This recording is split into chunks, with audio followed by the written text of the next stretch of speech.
hunted by many warriors who wished to claim the prize of her head.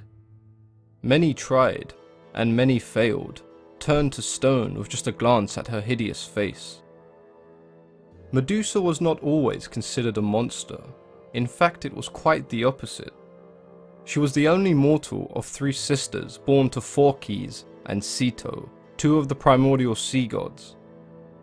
She possessed great beauty, and many men lusted for Medusa.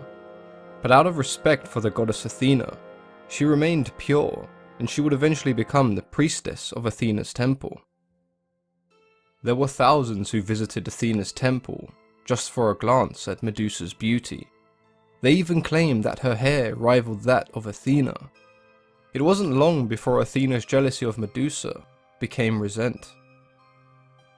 One day when Medusa was walking along the shore, she caught the attention of Poseidon, the god of the sea, and he was instantly infatuated with her.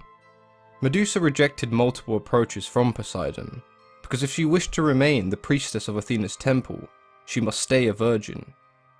Poseidon was in the middle of a conflict with Athena, and he saw Medusa as a possession that he could take from the goddess. Eventually Poseidon grew tired of being rejected by Medusa. He decided that he would take her by force. Medusa, in fear for her life, ran into Athena's temple in the hopes that the goddess would offer her protection. There was no protection given that evening, and Poseidon had his way with Medusa. When Poseidon had finished, Athena did appear, enraged by the events that had just taken place. She decided that she would punish Medusa, as punishment against a god such as Poseidon was considered unthinkable. Athena cursed Medusa. The hair that she was once so envious of, she turned into a head of venomous snakes. Anyone who looked into Medusa's eyes would be petrified and turned to stone. Word spread of the monster that Medusa had become, and she became the target of many warriors who wished to add her head to their list of trophies. All that tried shared the same fate, being turned into stone. Until the hero Perseus, son of Zeus, was tasked with retrieving her head. In order to complete the task, Perseus required aid from the gods. He was given a helmet from Hades that made him invisible to Medusa, a pair of winged sandals from Hermes allowing him to reach Medusa. Athena gave him a bronze shield able to reflect the gaze of Medusa, and lastly he was given a sword sharp enough to cut off the head of Medusa. With all of these divine gifts, Perseus was able to behead Medusa.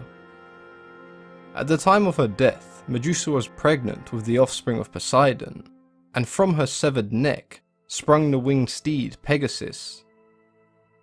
Perseus would use the head of Medusa to aid him in several adventures, and it played a crucial role when defeating the Titan Atlas. Medusa is probably one of the most misunderstood characters in Greek mythology. She is often regarded as a cruel monster. She had only the best intentions and placed her trust in the goddess Athena, who ultimately failed her and punished her for actions that were beyond her control.